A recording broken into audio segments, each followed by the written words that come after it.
New Mexico Real Estate Basics, page 70. For you not getting paid in the points towards termination agreement, you have this handout: termination agreement. I hate occupancy agreements. Unit 7 Common Forms Termination Agreement. Occasionally, a party to an executory purchase agreement may wish to terminate the agreement. On such occasions, the broker should prepare a written termination agreement.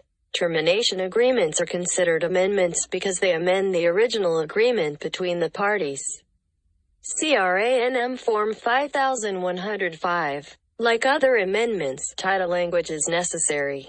Yo Hard Shoe Hollow. Some termination agreements also provide space to insert the agreed sale, purchase price, and the names of the brokers and associate brokers involved in the transaction. Termination agreements often contain provisions for agreement between the parties in two major areas.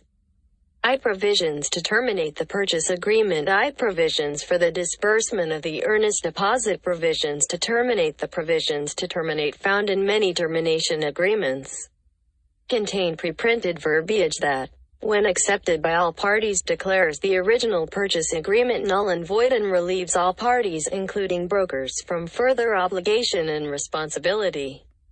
CRANM Form 5105. Parties should be advised to seek legal counsel before signing this type of agreement because they may be forfeiting all rights to any earnest money deposit in pursuit of specific performance. All parties signing the original purchase agreement must sign the provision to terminate. Space may also be provided to include reasons for termination. Brokers should take care not to misstate reasons. The actual reason should be clearly written and fully disclosed. Provisions to disburse earnest deposit. Termination agreements may also provide for the disbursement of the earnest deposit. This section is usually in the form of an account balance sheet, showing the amount of the deposit, nature and amounts of any expenses, and disbursements with check numbers and names of disbursers.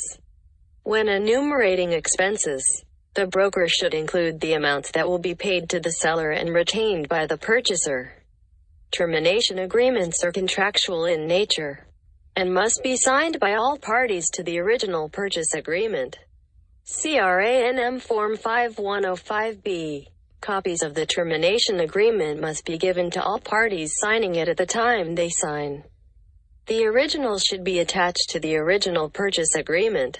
Occupancy agreements. Occupancy coupled with sale always requires a written occupancy agreement. Agreement.